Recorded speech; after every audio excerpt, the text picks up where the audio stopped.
المكتب التعاوني للدعوة والإرشاد وتوعية الجاليات بأبها. السلام علیکم ورحمۃ اللہ وبرکاتہ۔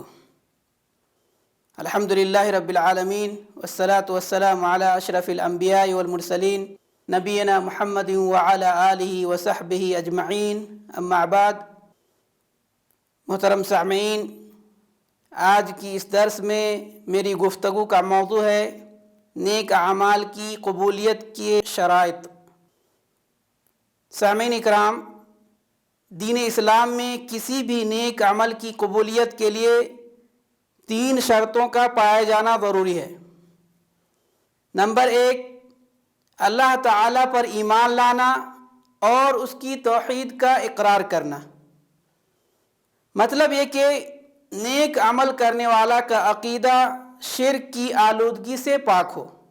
اگر کسی شخص کے عقیدے میں شرک ہو تو اس کا کوئی عمل قبول نہیں ہوتا، چاہے وہ عمل اخلاص کی بنیاد پر ہی کیوں نہ کیا جائے۔ جیسا کہ اللہ رب العالمین کا ارشاد ہے، وَلَوْ أَشْرَكُوا لَحَبِطَ عَنْهُمْ مَا كَانُوا يَعْمَلُونَ، اور اگر یہ حضرات بھی شرک کرتے تو جو کچھ یہ اعمال کرتے تھے وہ سب اکارت ہو جاتے، برباد ہو جاتے۔ رسول اللہ صلی اللہ علیہ وسلم نے ارشاد فرمایا، لا يقبل اللہ من مشرک اشرک بعد ما اسلم عملا حتی یفارق المشرکین الی المسلمین۔ اللہ تعالیٰ کسی ایسے مشرک کا کوئی عمل قبول نہیں کرتا جس نے اسلام لانے کے بعد شرک کیا، حتیٰ کہ مشرکین کو چھوڑ کر مسلمانوں میں آ جائے۔ دوسری شرط نیت کا خالص ہونا۔ اللہ تعالیٰ کا فرمان ہے، وَمَا أُمِرُوا إِلَّا لِيَعْبُدُوا اللَّهَ مُخْلِصِينَ لَهُ الدِّينَ۔ انہیں اس کے سوا کوئی حکم نہیں دیا گیا کہ صرف اللہ کی عبادت کریں، اسی کے لیے دین کو خالص رکھیں۔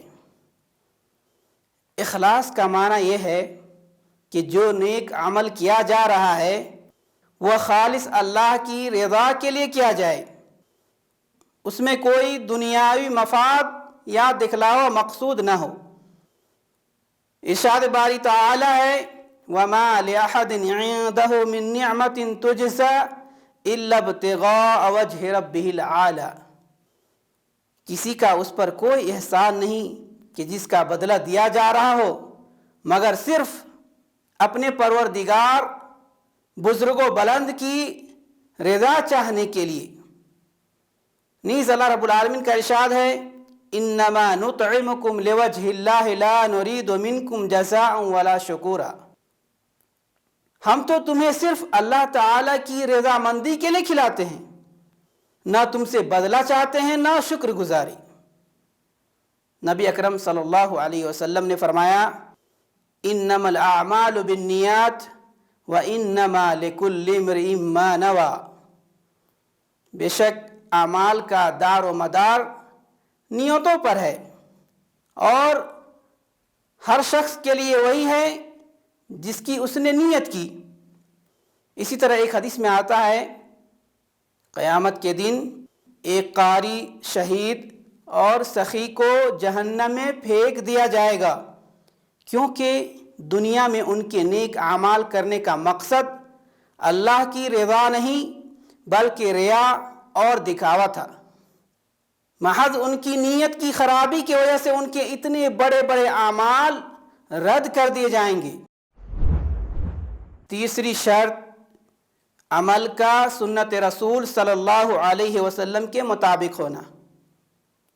لہذا اللہ کی عبادت صرف اسی طریقے پر کی جائے گی جو آپ صلی اللہ علیہ وسلم نے مشروع فرمایا ہے۔ اگر وہ عمل سنت سے ہٹ کر کسی اور شخص کے وضع کردہ طریقے کے مطابق ہے تو وہ اللہ تعالیٰ کے یہاں قابل قبول نہیں، جیسا کہ اللہ تعالیٰ کا ارشاد ہے، وَمَا كَانَ لِمُؤْمِنٍ وَلَا مُؤْمِنَةٍ إِذَا قَضَى اللَّهُ وَرَسُولُهُ أَمْرًا أَن يَكُونَ لَهُمُ الْخِيَرَةُ مِنْ أَمْرِهِمْ۔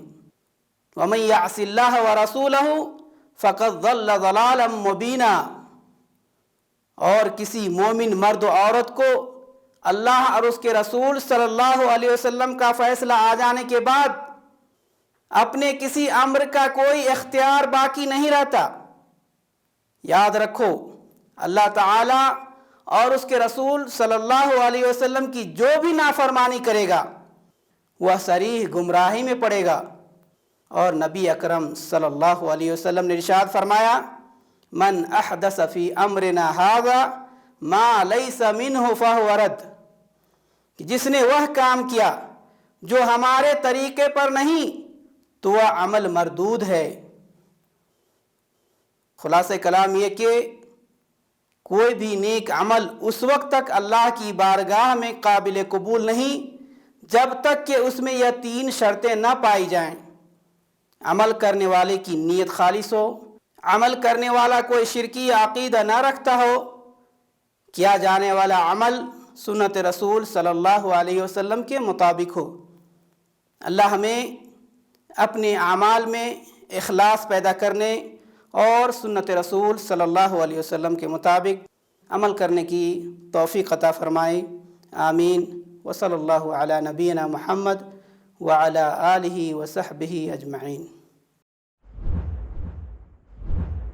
ونحمل هم هذه الجاليات بآيات الكتاب البينات، بها كم أبصروا سبل النجاة، فضجوا بالشهادة ناطقين، فضجوا بالشهادة ناطقين.